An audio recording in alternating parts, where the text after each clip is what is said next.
Alors que Ngaya wana poto na malili. Tango ngana za ukanisa ke yo zana musala 105.4 FM Radio Panique. Kwa mwasi yonso soka za koleka atala ngai. L'émission Congo na biso. Sakanga tu. Na yibila kayo ndenge wana te. Nebaka kozaka timide. Tango utoka na séminaire na maïti. Luambo qui a dit Franco. Avec la jolie Dieta. Bakoma kolobananga ke Laila comme champion.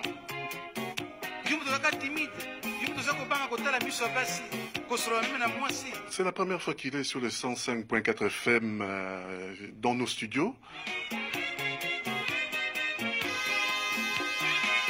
Et c'est la première fois qu'il participe à l'émission Congo na biso de Radio Panique.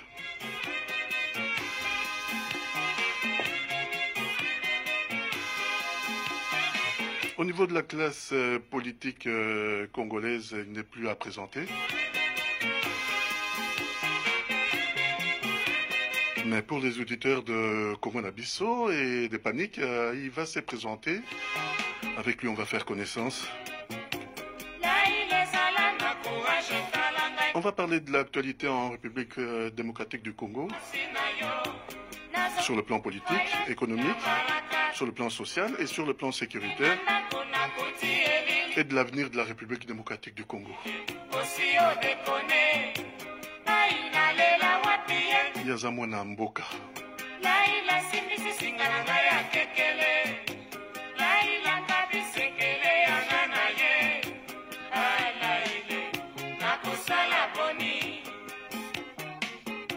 Alain Bolodjoa, bonjour.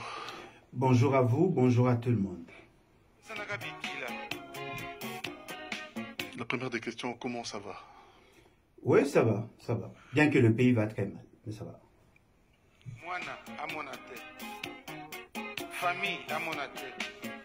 Et la deuxième question pour se présenter à nous. Pour un auditeur, il y a Congo na biso baye bayo malamu na banda baza mingité au baye bioté.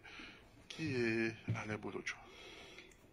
Bon, je crois que là, exercice difficile à faire. Se présenter, c'est pas facile. Parce que dans la vie, on a plusieurs facettes. Mais je vais quand même tenter à qu'on se présenter de manière brève. Alain Bolodjoa, licencié en sciences économiques, option économie rurale de l'Université pédagogique nationale. Alain Bolodjoa, détenteur de plusieurs brevets dans des domaines divers, il est auteur du livre Forêt congolaise, conflit nébuleux d'objectifs écologiques et économiques, et porteur de plusieurs autres projets de livres dans des domaines divers. Alain Bolodjoa azali coordonnateur de la nouvelle classe politique de l'opposition et président national du parti Levons-nous et Bâtissons, les BAT en abrégé.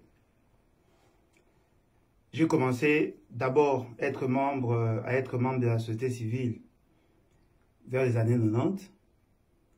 Je me suis engagé en politique, la FONUS, Force Novatrice pour l'Union et la Solidarité, parti cher à M. Olingankoy, le 16 février 2002. En 2011, j'ai adhéré dans PANADER, Parti national pour la démocratie, parti cher et la République, parti cher à Jean-Marie Boulambo Kilosho, député à Sud Kivu.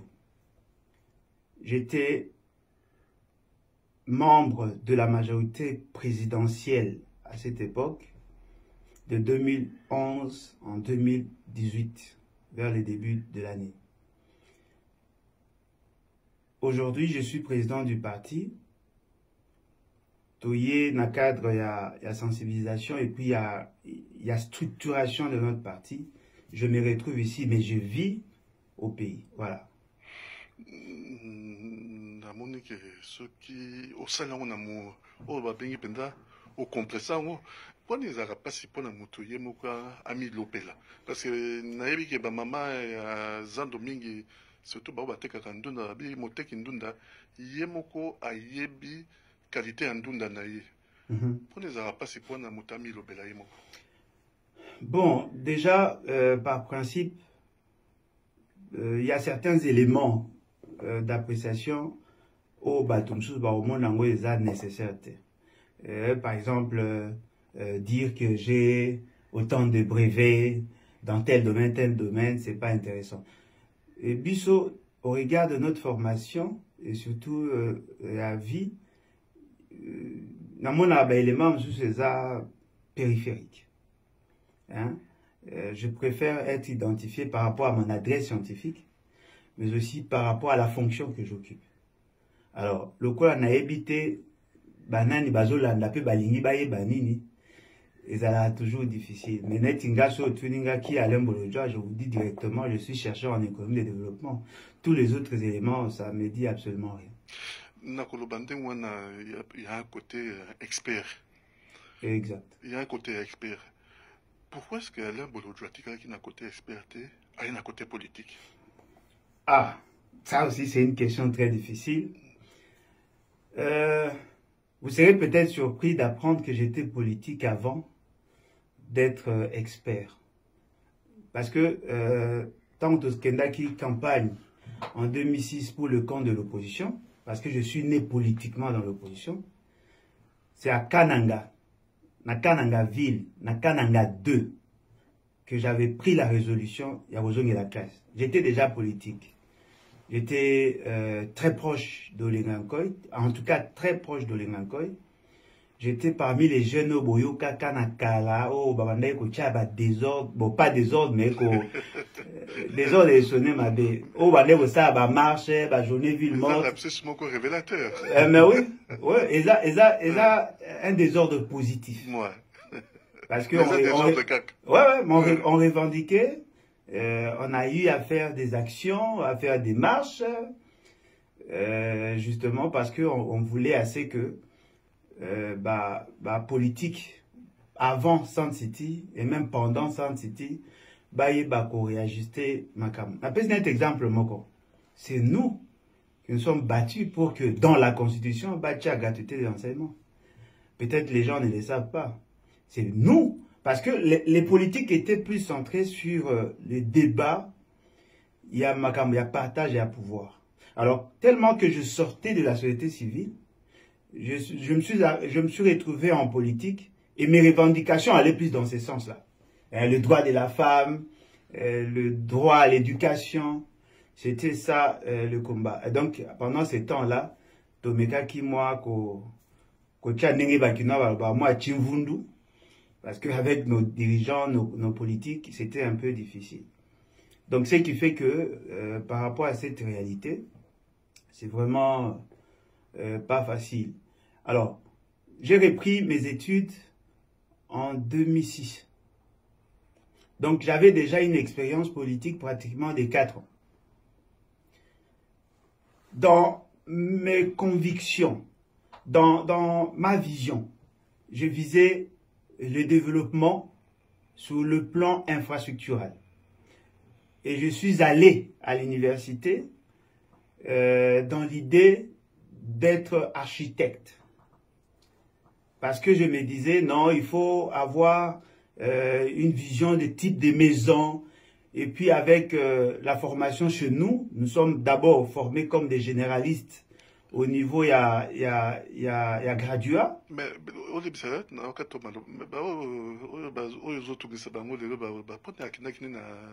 architecte était au lieu qu'il y ait une politique. Et là, nous sommes que nous sommes pour nous, kasi bango bazu ba diplôme te ba owe la gaya. Bon, en fait, j'étais d'abord à l'IBTP. Na salle préparatoire. Na période de Laurent Désiré Kabila a un problème avec le Rwandais. Alors, tellement on était dynamique sur le terrain, dans le compte, il y a qu'à défendre nos intérêts, parce que vous savez, en 1998, avec tout ce qu'il y a eu, en 1999, 2000, la dynamique était plus dans les actions de la rue, voyez-vous, et c'est là qu'on continue, là en 2006. Et c'est en 2006 que j'ai commencé la première graduat, d'ailleurs aussi sa université en 2011. Voyez-vous? Donc, la science m'a trouvé comme activiste déjà dans la rue.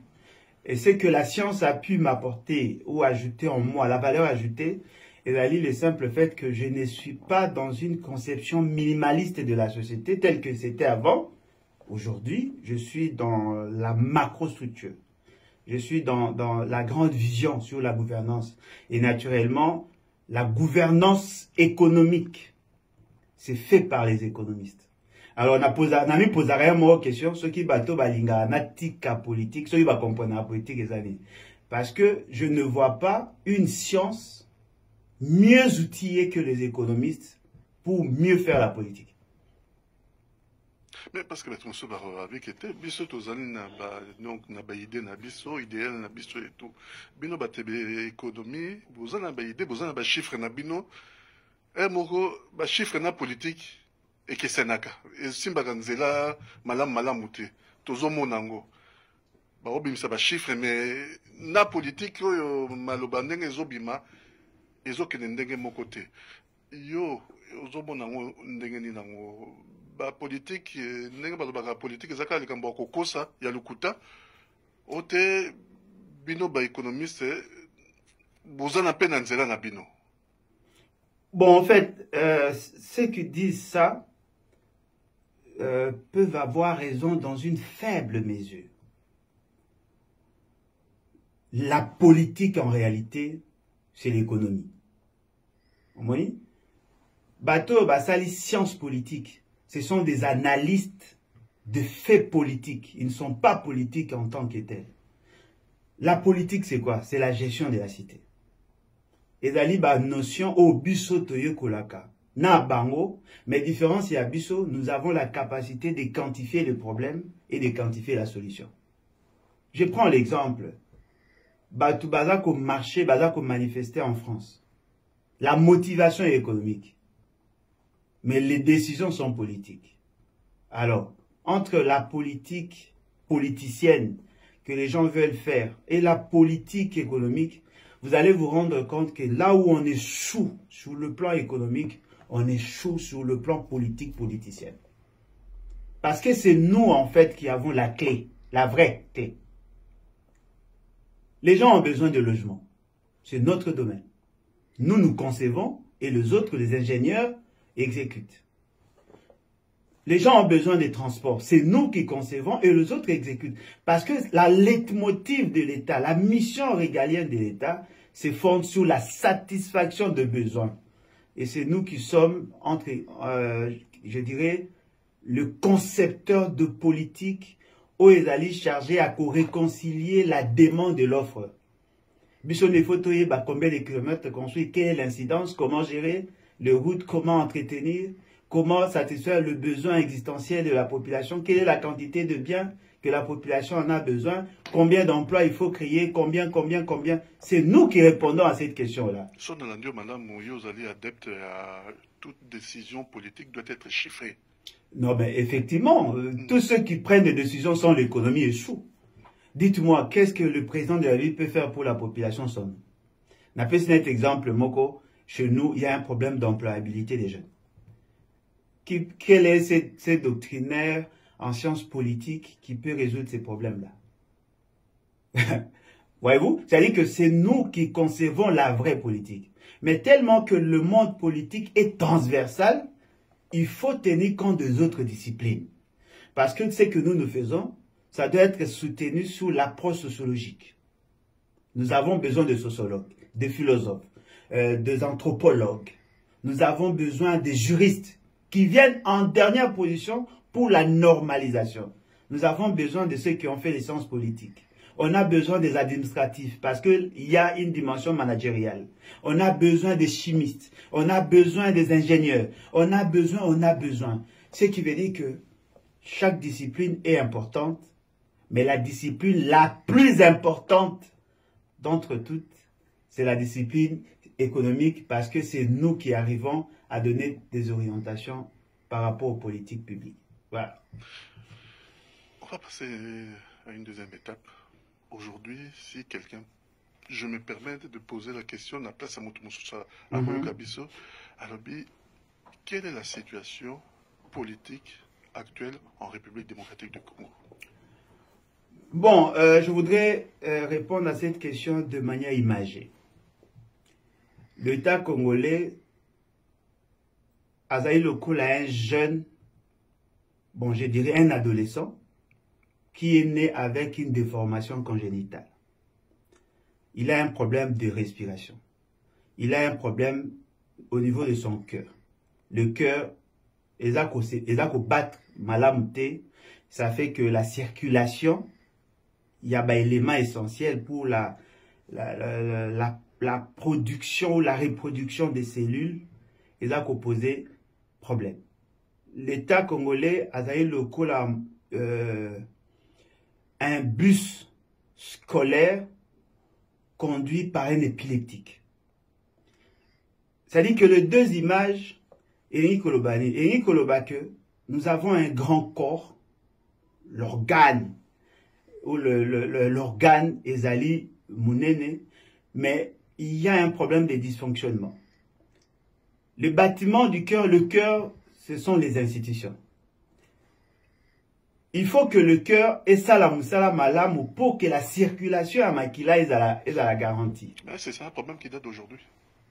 Non, mais c'est un problème qui a existé avant l'existence de l'État. Oui. Le gouvernement est mis en place justement pour résoudre ou pour réduire l'incidence de ces faits naturels sur la fonctionnalité de l'État. Parce que je l'ai toujours dit, la pauvreté, elle est plus vieille que l'État congolais. Les problèmes sont plus vieux que l'État congolais. Mais ce que nous constatons chez nous, les institutions caractérisées par une sorte de dysfonctionnement, ils n'arrivent pas à assouvir ou à résoudre le problème. Il y a fonctionnalité de l'État et c'est là une incidence sur la fibre sociale. Parce que je ne pense pas qu'on peut avoir des dirigeants pour ne rien diriger. Ils sont là pour diriger. Et quand on parle de diriger, c'est-à-dire qu'il y a une direction, il y a une vitesse que l'on doit adopter. Vous prenez par exemple la croissance démographique. Elle est galopante. L'augmentation en termes, il y a effectif, il y a nombre, il y a besoin. Elle est énorme. Mais la capacité à desservir en biens et services, elle est très faible. Et ça fait que le problème augmente rapidement que les solutions, et naturellement, ça crée un blocage. Alors, lorsque j'ai dit l'État congolais a un bus scolaire conduit par un épileptique, l'avenir de notre Congo est fondé sur un système qui peut bloquer à tout moment. Essayez de vous imaginer, vous êtes à vive allure parce que le monde évolue rapidement, au-delà de ce que nous connaissons dans notre pays. Il y a des besoins qui naissent avec l'évolution technologique. Aujourd'hui, tout le monde a besoin de la communication, alors que lorsqu'on créait l'État, il suffisait seulement qu'on en a le coller pour que les gens soient informés. Aujourd'hui, la population a des besoins tels que avoir de l'eau dans leur maison, alors qu'à une certaine époque, il fallait aller vers la source. C'est-à-dire que l'évolution technologique impose à nous une bonne gouvernance. Et le chauffeur qui conduit les bus, parce que le bus scolaire, ça sous-entend l'avenir. Le conducteur qui conduit qui est à la tête, ou qui conduit, la personne qui conduit les bus est épileptique. Ce n'est pas la personne du président. C'est là où maintenant les gens ne s'efforcent pas à nous comprendre. Ce n'est pas la personne du président. C'est le système. Le système chauffeur. Mais certains vont répondre que le système fonctionne, qu'il n'y a pas un blocage quelque part. Non, mais c'est ce que j'ai dit. Ouais. Le système fonctionne, c'est-à-dire qu'il y a un chauffeur. Mais ce chauffeur est épileptique. Vous ne savez pas quand est-ce qu'à reconnaître une crise. C'est pendant la crise qu'il y aura problème. Parce que quand les gens parlent du le système fonctionne, c'est faux. Il y a dysfonctionnement. Le système ne fonctionne nullement par rapport à la norme. Je vous donne un exemple. L'État a été créé pour résoudre le problème de la population. Qui peut me donner en termes de pourcentage les niveaux et la satisfaction à besoin de la population? Mais allez voir, l'essentiel du budget national est allé orienté vers le besoin des animateurs des institutions. Plus de 60% du budget national est là qu'aucun n'a fonctionnement à l'institution. Et ce qui est grave, les institutions qui consomment plus, ce sont des institutions politiques. Et qu'est-ce que vous préconisez comme solution par rapport à ça? Bon, d'abord le départ de tous les éléments malicieux du système, parce que le système est allié ensemble d'éléments qui interagissent.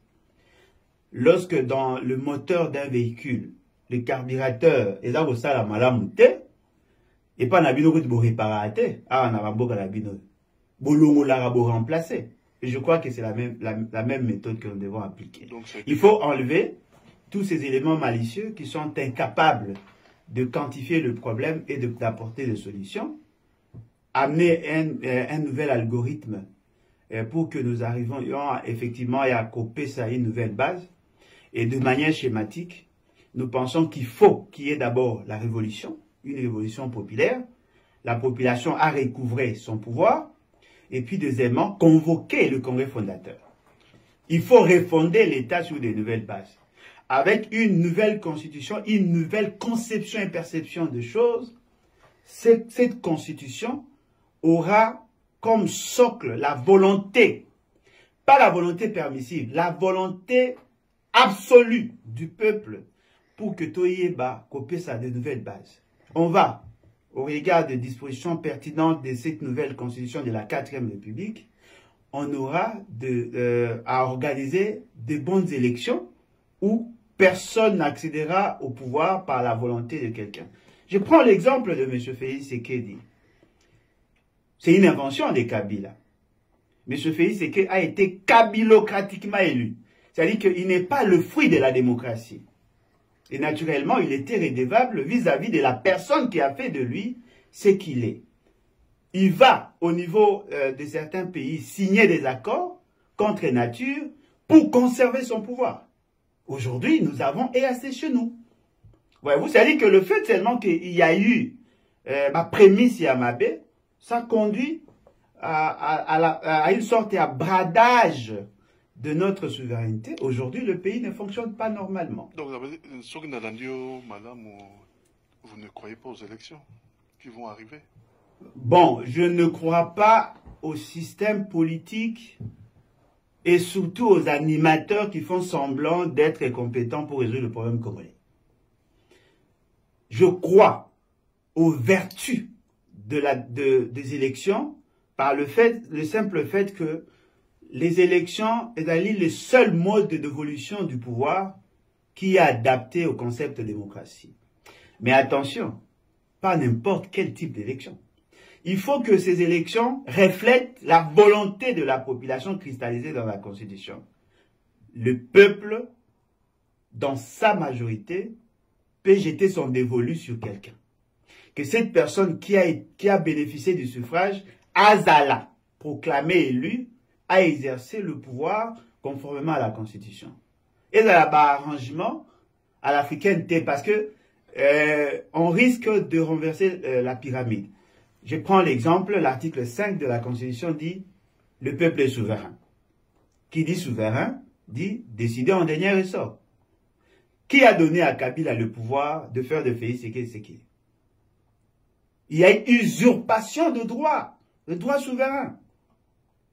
La décision a été prise au niveau de la parcelle de la concession de quelqu'un et non au niveau institutionnel. La CNI qui avait pour mission, parce que dans la démarche électorale, on a deux dimensions. La dimension sociologique et la dimension juridique. La dimension sociologique voudrait dire quoi? On se base sur la loi quantitative. Celui qui obtient plus de voix est proclamé élu. C'est ça le principe démocratique. Et la deuxième partie du processus, c'est la constatation de la légalité de la légitimité. C'est-à-dire que la quantité est conforme à la loi. Et on a créé deux institutions, la CNI pour constater la quantité, la Cour constitutionnelle pour constater la qualité des élections. Or, la CNI comme la Cour constitutionnelle, c'était des appendices de ceux qui étaient au pouvoir. Bazako obéir pas à la loi, mais aux humeurs de la personne de M. Kabila qui était au pouvoir. Ce qui fait que les institutions sont animées par des personnes qui sont en rupture avec la population. Voilà pourquoi vous trouvez la majorité parlementaire est impopulaire et la majorité silencieuse n'a pas le pouvoir. M. Fayoulou, qui était le produit de l'adoption populaire, est chômeur. M. Félix Sekedi, qui a bénéficié de la largesse de Kabila, est au pouvoir. Et ça fait qu'il est au pouvoir pour protéger le pouvoir. Et ceux qui sont en dehors du pouvoir ont le pouvoir dans la rue, mais sans avoir le pouvoir réel de l'État. Mais ils ont préconisé révolution. Les révolutions ont préconisé en Bon, pour ne pas être anarchiste, pour ne pas se comporter en délinquant, nous nous fions aux dispositions de la Constitution. Notre Constitution dit ceci. C'est ça le côté fort de cette Constitution que l'on doit changer.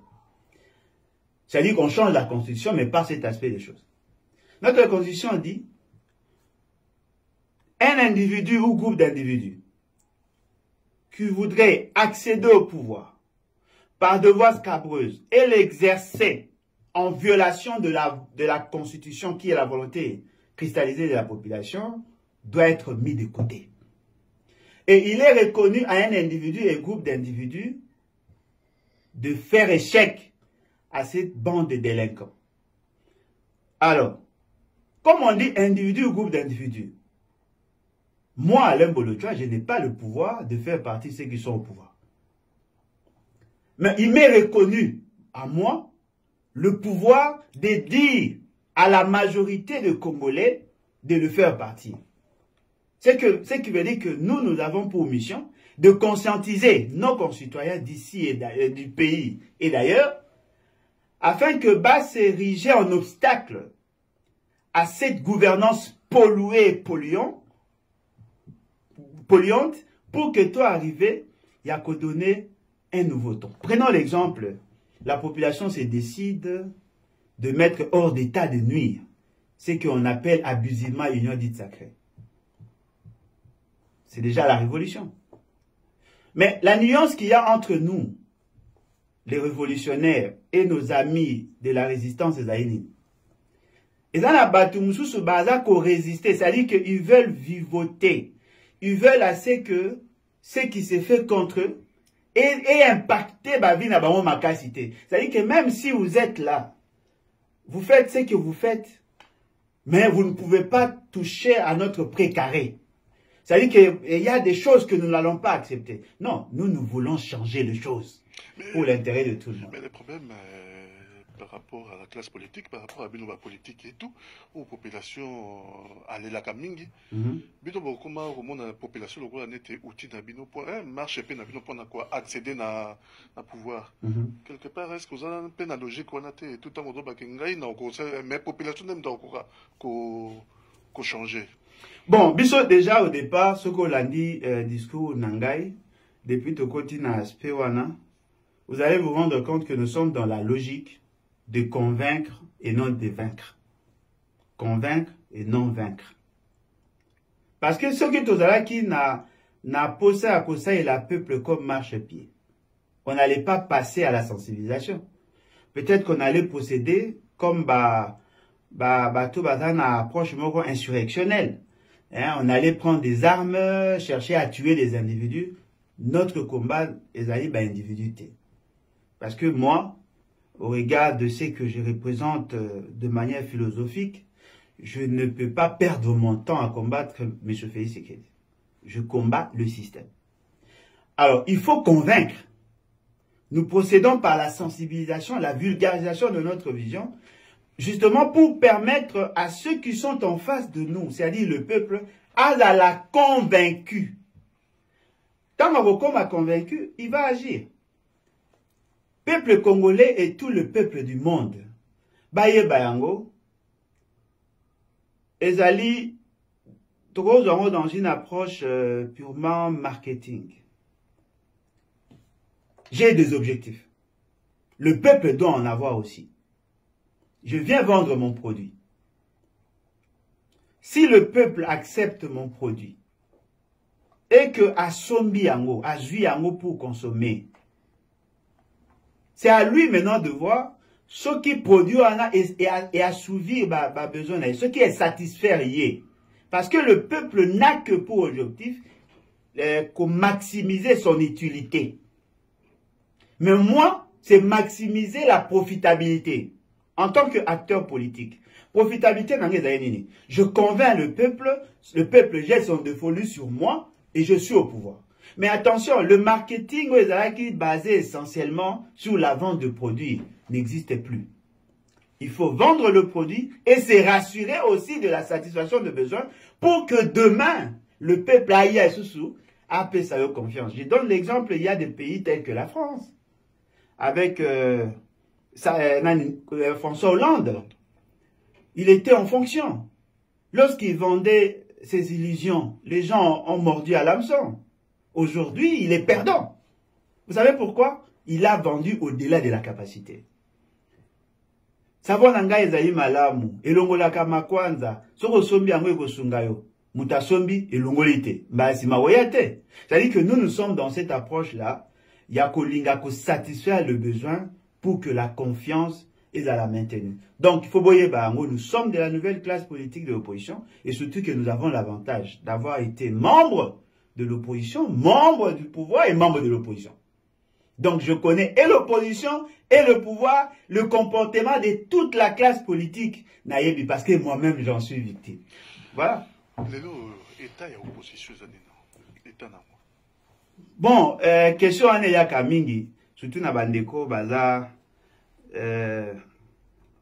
bandeko baza libanda ya pays. Déjà, l'opposition au Congo n'est qu'une position. Ça, c'est le réalisme politique. Il faut battre Bayeba. L'opposition n'est qu'une position. L'opposition n'est pas un parti politique. L'opposition n'est pas une philosophie. L'opposition, c'est une position. C'est-à-dire que tous ceux qui ne se retrouvent pas au pouvoir sont dans l'opposition. Alors, en tant que tel, l'opposition est plurielle. L'opposition est plurielle. Dans de politique classique, le barake opposant est allé au hasard qui moins de voix pendant l'élection des opposants. C'est-à-dire qu'il y a deux tendances, le pouvoir, l'opposition. Mais chez nous, le pouvoir déjà est mosaïque, l'opposition est plurielle. Ce qui veut dire que vous pouvez trouver quelqu'un de l'opposition se retrouver au pouvoir, quelqu'un du pouvoir se retrouver dans l'opposition au regard de sa position. C'est-à-dire que vous pouvez être de pouvoir demain, et aujourd'hui, et demain vous êtes dans l'opposition. Comme aussi vous pouvez être de l'opposition aujourd'hui, et demain vous êtes au pouvoir. Au regard de la nature de notre structure politique, l'opposition ne peut pas avoir une seule position et une seule approche sur certaines questions. Vous prenez l'exemple, il y a l'opposant d'après la kabylocratie, il y a 2018. Fayoulou devient opposant par accident. Il a été choisi par le peuple, mais il se retrouve dans l'opposition. Le fait seulement que lui-même a gobé ou a cautionné la forfaiture électorale il y a 2018, qu'est-ce qu'il fait? Il cherche maintenant Yakoluka Kozala réélu et il va vers les autres. Il crée leur bloc. C'est-à-dire que sur le plan, il y a pensée politique. Sur le plan, il déforce. Ils veulent aller aux élections pour gagner une fois de plus sa plate couture, M. Félix Sekedi. Donc ça veut dire le pouvoir pour le pouvoir, si je vous entends bien. Bon, je crois que question on a les posé. Parce que tout ça la démonstration on est tout. Non mais na ceux qui ne sait pas Maël na ceux qui. Na vous préférez opposer. Ah voilà, poser. C'est le pouvoir pour le pouvoir. Bon, la vous préférez à répondre. On peut reformuler question autrement. Franchement, il y a opposition.